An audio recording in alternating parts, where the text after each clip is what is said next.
1절에 있는 말씀을 이제 보시게 되면 오늘 2절부터 말씀을 읽고 있습니다만 1절에 보시게 되면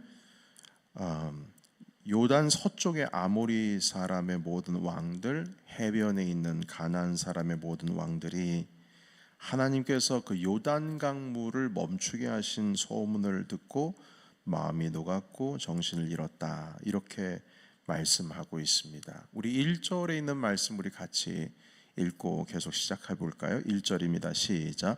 요단의 서쪽의 아모리 사람의 모든 왕들과 해변의 가나안 사람의 모든 왕들이 여호와께서 요단물을 이스라엘 자손들 앞에서 말리시고 우리를 건너게 하셨음을 듣고 마음이 녹았고 이스라엘 자손들 때문에 정신을 잃었더라. 아멘. 이스라엘 자손 때문에 정신을 잃었더라. 이제 본격적으로 가나안 땅 공격을 개시하기에 정말 완전한 시점으로 보입니다. 적은 두려움에 떨고 있었고요. 그리고 어쩌면 지금 여리고성의 거민들은 이스라엘 민족이 쳐들어올 것을 단단히 준비하고 있을 겁니다. 그러니까 요단강이 범람을 하고 있기 때문에 이 강을 건너오려면 조금 시간이 필요하겠지. 적어도 이번 시기가 지나가고 나서 이 홍수 시즌이 지나고 나야지만 이 강을 건널 수 있겠지 하면서 본인들은 시간 벌었다고 생각했을 겁니다. 자, 그런데 시간 번 게 아니죠. 왜냐하면 그 요단강 물이 멈췄고 그리고 그 이스라엘 백성들이 이미 건너버렸으니까요. 그러니까 뭐 여리고성 안에서는 난리가 났을 겁니다. 그래도 몇 개월 동안에 좀 이렇게 대비할 수 있는 채비 시간이 있을지 않을까라고 했는데 그냥 단숨에 건너버렸으니까요. 자, 그래서 여러분 이 상황 가운데 있어서 여호수아가 이 전통적인 군사 전략가라면 이스라엘 백성들에게 지금 당장 여리고를 점령하라, 공격하라 이렇게 명령했을 겁니다. 완전히 적시이기 때문입니다. 이미 사람들은 다 간담이 녹았기 때문이죠. 자, 그런데 하나님께서는 공격이 아니라 이 할례라고 하는 것을 하라고 명령하셨습니다. 하나님께서는 아직 이스라엘이 가나안 땅에 들어가는 것이 준비가 되지 않았다, 이렇게 생각하신 겁니다. 싸울 준비가 이미 되어 있었지만 하나님께서는 아직 아니었다, 이렇게 생각하신 거죠. 그러니까 군사적인 어떤 이점, 뭐 어떻게 보면은 정신적인 어떤 전략에 있어서는 이미 이스라엘이 이기고 있었지만 아직 영적인 준비가 덜 되어 있기 때문입니다. 그러니까 출애굽한 다음에 40년 동안 이스라엘은 이 할례라고 하는 것을 모르고 지나갔습니다. 할례 의식은 사실 이제 창세기 17장에 아브라함과 맺은 언약이죠. 언약의 표징으로서 할례를 한 것입니다. 너와 나 사이의 표징이다. 너희에게 있는 그 양피를 베어라. 대대로 남자는 8일마다 할례를 받을 것이다. 이렇게 주님께서 아브라함과 함께 맺은 언약의 표징이거든요. 자, 이 가나안 땅이라고 하는 것은 다시 돌아간다는 것 자체가 이 아브라함과 맺은 언약의 성취, 그 연장성산에 있는 것입니다. 그래서 하나님께서는 오래전에 아브라함과 약속하셨던 그 언약을 이루시기 위해서 이 이스라엘 백성들의 할례가 필요했습니다. 이 할례의 의미는 이제는 하나님의 백성이다. 완전히 하나님의 백성이다. 땅을 들어감으로 인하여서 하나님께서 약속하신 땅을 주셨다. 그래서 우리는 다른 민족이랑은 완전히 다르다. 우리는 하나님의 소유된 백성이다 라는 의미로 선언하는 것과 같았습니다. 이게 영적인 준비입니다. 싸울 준비가 되었다고 준비가 된 게 아니에요. 우리의 영적인 준비가 되어 있어야 그 약속의 땅을 얻는 겁니다. 그래서 그 가나안 땅에서 보내는 첫 유월절, 그 유월절과 함께 할례를 행함으로 하나님의 자녀로서 우리는 언약 백성이다라고 하는 것을 다시금 확인하고 영적으로 완전히 다시 세우는 사건이 됐습니다. 이제 그 땅에 들어가면은 여러 민족들이 있을 텐데 그 여러 민족들과 싸울 수 있는 힘은 힘싸움이 아니라 정책성 싸움이에요. 정체성 싸움. 내가 누구냐? 나 하나님의 백성이다. 내가 누구냐? 하나님의 언약 백성이다. 주님의 약속을 가지고 사는 사람들이다. 이게 확인되어야 했기 때문에 주님께서는 그 표징으로서 할례를 행하라 하셨습니다. 이 할례를 행하면 남자들은 거의 1, 2주 동안 몸을 움직이지를 못하죠. 오늘도 말씀해 보시게 되면 집에 머물면서 그 몸이 회복되기를 기다렸다 이렇게 기록이 되어 있는데요. 오늘 읽은 성경 3절에 보면 그 부싯돌로 칼을 만들어서 할례를 행하라 이렇게 합니다. 여러분 이때 당시에 칼이 부싯돌이었겠습니까?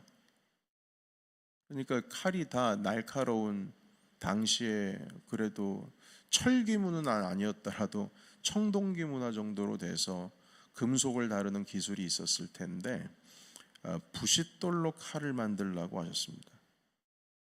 이게 무딘 칼이죠. 어떻게 보면은 다른 것보다는 이 부싯돌 칼로 만들어 가지고 할 정도니까 얼마나 아팠겠습니까? 당시에 무슨 뭐라 그럴까요? 뭐 마취제도 없었을 것이고 남자들은 이걸 할례를 행하는 것 가운데에 너무 아파서 비명소리도 있을 것이고 신음소리도 있을 것이고 정말 힘들었을 겁니다. 그런데 여기서 우리는 이상하게 생각할 수가 있어요. 제가 언젠가 이 말씀 가지고 함께 말씀을 우리 그 연초에 여호수아 우리 금요일마다 말씀을 나눴기 때문에 드렸던 기억이 있는데요. 할례 의식을 행하려고 하는 그 시점이 요단강을 건너고 나서 할례 의식을 행한 거예요. 평지에서요. 길갈이라고 하는 평지에서. 근데 전략적으로 보면은 요단강을 건너기 전에 할례 의식을 행하고 몸이 다 회복된 후에 요단강을 건너는 게 그게 맞는 거거든요. 왜냐면은 요단강을 건넌 후에 할례 의식을 행하면은 뒤에는 물이 있기 때문에 혹시라도 여리고 성에서 스파이가 나와서 이스라엘 지금 평지에 길갈 평지에 있는 이스라엘 사람들이 지금 뭐 칼 하나 제대로 들 수 없는 상황입니다. 그러면은 역으로 쳐들어오게 되면 이스라엘 사람들은 다 망하는 겁니다. 그런데 어떻게 하나님께서 할례 의식을 행하라고 하는 그 타이밍을 요단강을 건너기 전이 아니라 왜 요단강을 건너서 그 할례 의식을 행하라고 했을까? 여러분 이것은 군사적인 전략으로 보면은 완전히 패배할 수밖에 없는 전략인 겁니다. 그러나 하나님의 전략은 사람의 생각과는 달랐습니다. 그런데 또 하나 이상한 것은 무엇이냐면 이스라엘 백성들이 요단강을 건넌 후에 모든 남자가 할례를 행한다고 했을 때에 군소리 하나고 다 순종했다는 사실입니다.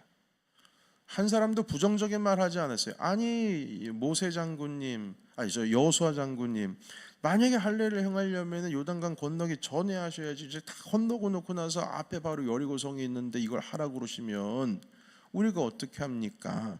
분명히 한마디라도 불평할 수가 있음에도 불구하고 군소리 안 하고 모든 이스라엘 백성들이 순종을 했습니다. 그러니까 이 순종이 있고 나서야 하나님께서는 그 애굽의 수치가 물러갔다 이렇게 말씀하시면서 주님께서는 여리고성 점령의 승리의 어떤 기반을 만들어 가 계십니다. 여러분 8절에 보시게 되면 애굽의 수치를 너희에게서 떠나가게 하셨다. 8절과 9절 같이 말씀 읽도록 합니다. 자, 시작.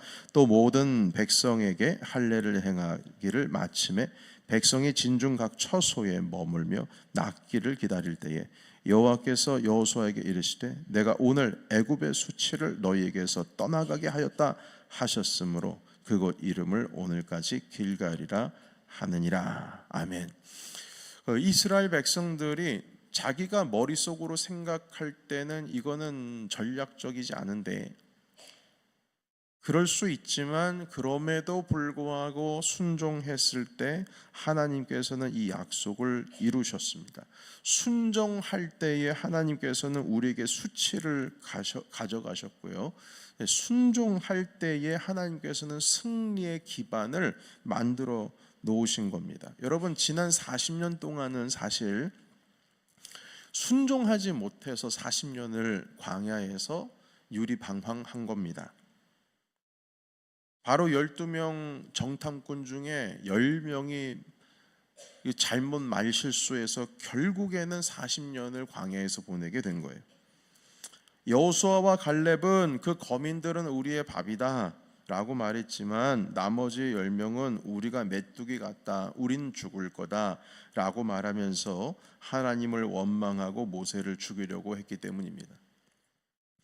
그것을 이스라엘 백성들은 기억하고 있어요. 이게 이번에는 반드시 순종해야 한다. 반드시. 가나안 땅을 얻는 길은 이 반드시 순종해야 얻는 일이다. 이걸 알았기 때문에 과거 40년 전에 12명의 정탐꾼 중에서 10명이 이건 안 된다 라고 말했던 그 말을 못하는 거예요. 그 말을 못해요. 이게 되는 일입니까? 안 되는 일이지. 어떻게 요단강 건너고 나서 여리고성 앞에 두고 어떻게 할례 의식을 행합니까? 이게 되는 일입니까? 안 되는 일이지. 그 말을 하고 싶어도 못하는 거예요. 왜냐하면 40년 전에 한번 그런 적이 있으니까요. 이번에는 순종만이 가나안 땅을 얻는 길이라고 하는 사실을 이미 경험적으로 알았기 때문에 전적인 믿음으로 이 할례 의식을 행하는 겁니다. 우리는 언약 백성이라는 표징이 필요하다. 전략적인 완벽한 것은 영적인 준비가 되어 있어야, 그래야 우리는 승리의 기반을 쌓아가면서 나가는 것이다. 여러분, 지난 여호수아 1장부터 5장까지 우리 말씀을 살펴보면 그 모든 흐름의 주인공이 하나님이세요. 지금 전쟁을 준비하기까지 모든 것에 있어서의 흐름을 지금 하나님께서 장악하고 계십니다. 먼저 여러분, 여호수아 1장을 우리가 보면 강하고 담대하라 이 말씀하시거든요. 여호수아에게 넌 강하고 담대하라. 지금 모세가 없기 때문에 여호수아가 상당히 이렇게 자기가 지금 처음 리더가 되는 것이기 때문에 두렵기도 하고 떨리기도 하고 그럴 거예요. 그러니까 주님께서 강하고 담대하라. 너 흐름 장악해야 한다. 이때에 쓰러지면 안 돼. 믿음을 굳건하게 해라. 내가 모세에게 했던 것과 같이 너와 함께 할 거야. 강하고 담대하라 말씀하셨어요. 두 번째는 요단강 건너라 하셨습니다. 요단강 건널 때 다른 건 아니야. 아직 물은 계속 흘러내리고 있지만, 범람에서 흘러내리고 있지만 제사장 어깨에 언약궤 메고, 그리고 12지파 한 지파당 한 사람씩 해서 12명 앞서고 해서 일당 강물 안으로 들어가 하셨어요. 강가에 발목에, 이 제사장들의 발목에 물이 이렇게 잠기니까요. 발목이 잠기니까 그제서야 이제 요단강이 끊어지기 시작합니다. 그 믿음의 순간까지 이게 무슨 할까 말까가 아니고요. 하나님께서 해라 해서요. 이스라엘 백성들은 순종하는 것밖에 없어요. 모든 상황을 하나님께서 주관하시고 흐름을 장악하시고 이끌고 가십니다. 요단강을 건넌 후에는 12개의 돌을 세워라. 이걸 기념해라. 내가 이 일을 행했노라. 그리고 나서 그 길갈 평지에 들어왔을 때에는 할례를 행하라. 너희가 먼저 거룩하게 선행되어져야 되고 나의 약속이, 이 언약이 갱신되어져야 하느니라. 반드시 할례를 행하라. 그리고 할례를 행했죠. 이제 애굽에서 있었던 모든 수치가 물러갔구나. 하나님께서 이 모든 것을 주관하고 계시고 이 흐름을 장악하고 계세요. 뭐 사람들이 의심할 수도 있겠죠. 요단강을 어떻게 건널 거냐고. 그런 생각을 할 수 있겠죠. 그럼에도 불구하고 그 모든 의심들을 잠재우시고 할례를 행하는 순간에도 의심스러운 생각이 들겠죠. 그러나 40년 전에 했었던 그 경험이 있기 때문에 알만도 못하고 있을 때에 주님께서는 그냥 장악하고 있어요. 이끌고 가십니다. 하라 하니까 네 주님 하겠습니다. 여러분, 우리의 삶 속에는요, 우리의 삶의 주인은 우리 하나님이시지 않습니까? 그러면 우리 삶 속에 있어서 우리가 이끌고 가고 있는 모든 문장들 하나하나에 있어서는 내가 주인공이 아니라 하나님께서 그 모든 문장의 주어가 되셔야 합니다. 하나님께서 하셨다. 주님께서 하라 하셨다. 주님께서 원하신다. 하나님께 순종할 때에 우리는 하나님께서 우리에게 승리를 베푸시는 것을 경험하는 겁니다. 사랑하는 성도 여러분, 우리의 삶 속에서 커다란 일들을 기대하고 있으십니까? 그러면 첫 번째는 우리 주님 앞에 순종의 삶으로 무장되시기를 주의 이름으로 축원합니다. 영적으로 먼저 준비가 되어 있어야 해요. 여러분, 육이 건강하기를 원하십니까? 그렇다면 영적인 건강을 먼저 회복하십시오. 혹시 여러분들의 삶 가운데에 있어서 자녀들을 위하여 기도하는 가운데 자녀들이 이 세상 가운데 성공하기를 원하십니까? 만약 그렇다면 자녀들에게 담대하게 우린 약속의 자녀라고 하는 것을 가르치십시오. 마음의 할례를 거행할 것을 가르치셔야 합니다. 마음의 할례는 곧 하나님께 성결이요 말씀의 순종으로의 거룩입니다. 모든 것이 영적으로 준비가 되어 있어야 우리가 행할 수 있는 길들이 준비가 되어져야 된다. 되어지는 것입니다. 여러분, 우리가 이제 이번 주간이 지나면 23일 이웃 초청주일 합니다. 그래서 어제까지 종합회고인데 47명 작정이 되어 있습니다. 일단 하나님께 맡겨드리고 여러분 어떻게 해야 되죠? 기도만 하는 게 아니라 이제는 구체적으로 그들에게 가서 우리 함께 이 예배의 자리로 초청을 해야 합니다. 그런데 이 모든 것이 준비가 되어지기에 여러분, 우리는 순종의 삶이라고 하는 것을 잊지 말아야 될 것입니다. 하나님 아버지 앞에서 오라 했으면 가면 되는 것이요, 그물을 던져라 했으면 던지면 되는 겁니다. 그리고 나서 뒤는 다 하나님께 맡겨드리는 거예요. 할례 의식을 행하라 그러면 아유 주님 뭐 이것도 그렇고 저것도 그렇고 지금 이 상황이 그 right time입니까? 그러면 역사는 일어나지 않는 거예요. 그물을 던져라 했는데 베드로가 말하기를 주의 말씀에 순종해서 제가 하겠습니다. 이게 아니라 아이고 주님 이게 지금 때가 아닌데요. 이미 해가 이미 떴고요. 이미 했는데 안 됐고요. 그쪽에도 우리가 한번 가봤고요. 당신은 목수요, 나는 어부요. 40평생 어부로 살았는데 지금 누가 누구한테 그 말하는 거예요?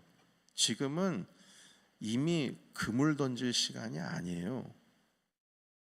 이런저런 얘기를 다 하고 말이죠. 지금 그물을 다 깨끗이 씻어가지고 말리고 있는데 지금 무슨 소리 하시는 거예요? 그들의 말이 틀리지 않습니다. 지금까지 한 말이 틀리지가 않아요. 다 맞는 말들이에요.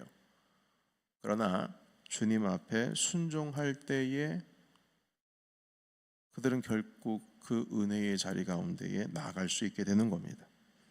여러분 오늘 이 말씀을 붙드시고 여러분들의 삶뿐만 아니라 우리 넘치는 교회의 모든 삶이 순종의 교회가 되시기를 주의 이름으로 축원합니다. 우리 함께 이 아침에 기도하며 나아가실 때 하나님 아버지 우리의 삶 가운데에 기도하며 나아갈 때 가장 먼저 이 주의 말씀에 순종하는 마음으로 기도케 하시옵소서. 그리고 하나님 주님께서 오라 하시면 우린 가면 되고 던지라 했으면 우린 던지면 될 터인데 그 모든 하나님의 이끄시는 주님의 은혜 자리 가운데 나아가기를 주님 우리가 순종의 삶으로 세워 주시옵소서. 우리 함께 이 아침에 이러한 기도의 제목으로 주님 앞에 함께 나가시는 저와 여러분이 되시기를 주의 이름으로 축원합니다.